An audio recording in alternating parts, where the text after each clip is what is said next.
What's up, everybody? It's your boy Ryan, and this is the Thunder Channel on Nootropics. As you see, I am at my home with my Christmas tree. My girl and I were like, you know what? Let's just get a Christmas tree super early. And we planned on it, and we called every place the day. It was like this last Saturday, and no one had trees but one place. And we went there and found a great tree.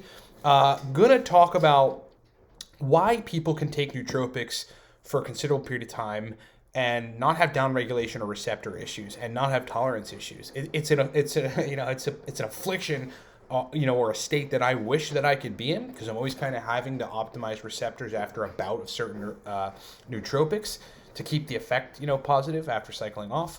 But some people actually do have that really, really positive thing, and I guess I can explain somewhat why that might be.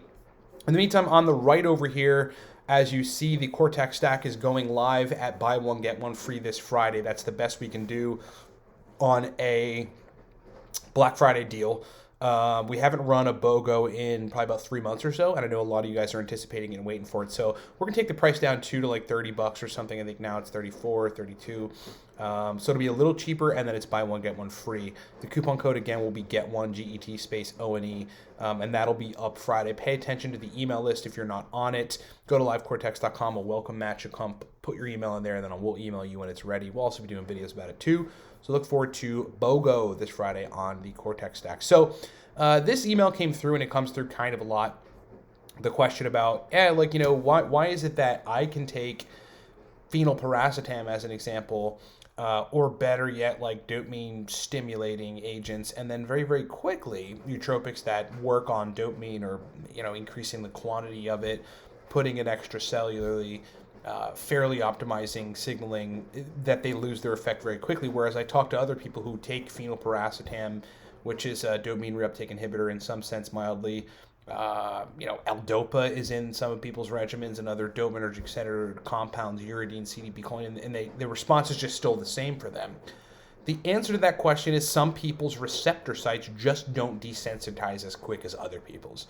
Yeah, some people's receptor sites don't desensitize as quickly as other people. But looking into this is actually a good question. It becomes extremely interesting to figure out why.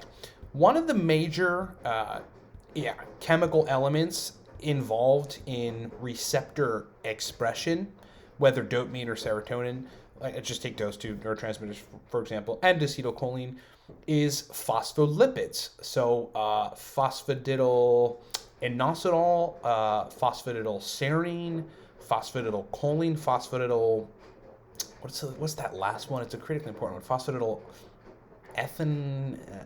ethanol, something to this extent. I don't know. It sounds like DMA. And they might just be getting adequate phospholipids in their diets. Look at what other supplements they could be taking, right? If they're taking like a krill oil complex, krill oil has a good bit of phospholipids in it. You can actually get, I think I even might have a phospholipid complex. I do. I have it's a phosphatidylserine complex.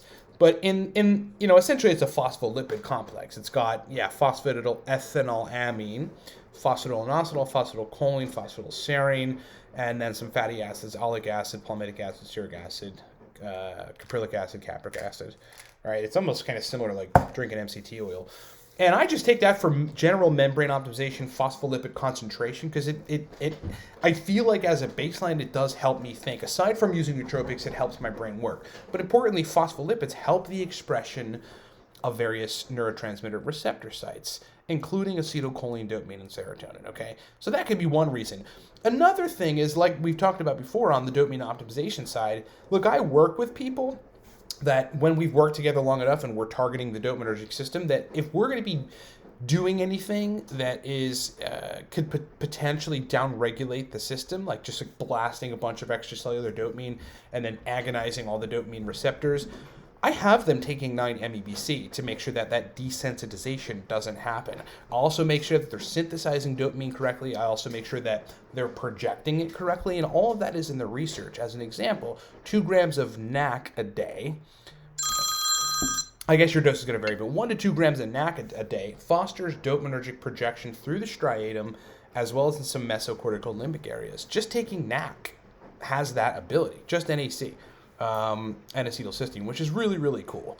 So it's And then there's the last part of it, which I have yet to prove, but I can't see another reason looking at what people are doing, in addition to getting like phospholipids and omega-3s in their diet, in addition to not overloading in general the quantity of one neurotransmitter or another, is genetic underpinnings. I honestly do think, because we see people in life with different examples of this, that people have superior genes as it relates to expression of certain neurotransmitter receptor sites, and therefore they can continue taking certain nootropic compounds that foster this extra quantity of that neurotransmitter and not quickly have desensitized receptor sites. I mean, we've all seen people with like extreme genetic, genetic like super optimizations. I used to know this guy when I got out of the Army, and I did a security job at a BMW factory. And this dude, who was like one of the main guys in the BMW factory, was a smoker. He had to have been pushing like 85. This is an old guy. Every time they went on breaks, this guy would chain smoke, sit and chain smoke. Healthiest guy I've ever seen. So much energy, so much life to him. You know, why didn't he have lung cancer at 65? Genes. Okay, so part of it is genetic function, superior genetic function that allows people's receptors to stay sensitized while they're taking certain compounds. Last bit I would say is this.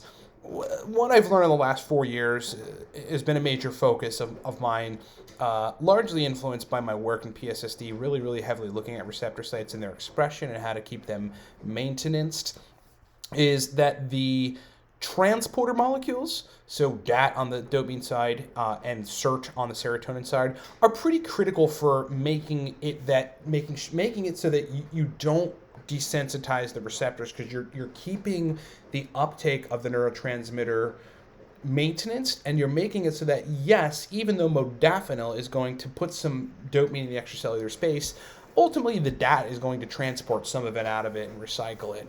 That's one critical thing, the transporters. And the other thing is just using compounds that specifically target resensitizing of receptors. It's actually going in and looking at which compounds allow that to happen. And then again, looking into things that allow expression of certain neurotransmitters so that they don't get downregulated. Like we talked about yesterday with PSSD and the serotonin receptors, cholesterol is a huge factor in keeping the receptor expression, in other words, openness and sensitivity, functional, especially in the presence of it being blasted heavily by serotonin. Okay, so I hope that makes sense. Your friends that like are able to take nootropics and not cycle off, I would say, unless they're deliberately targeting resensitization strategies on the target receptors, they're probably just doing things in their diet, like getting a lot of cholesterol, getting phospholipids, and then otherwise they've got good genes. I mean, there's no other way to put it.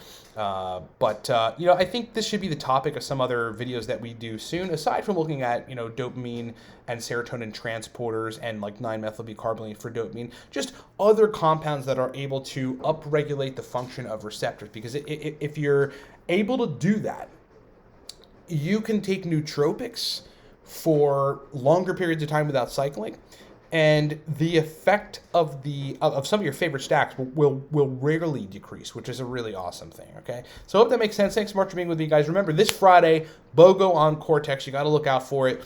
Go to livecortex.com, pop up, enter your email so that you get notified of pretty much everything that we do. All specials that we run are on that list.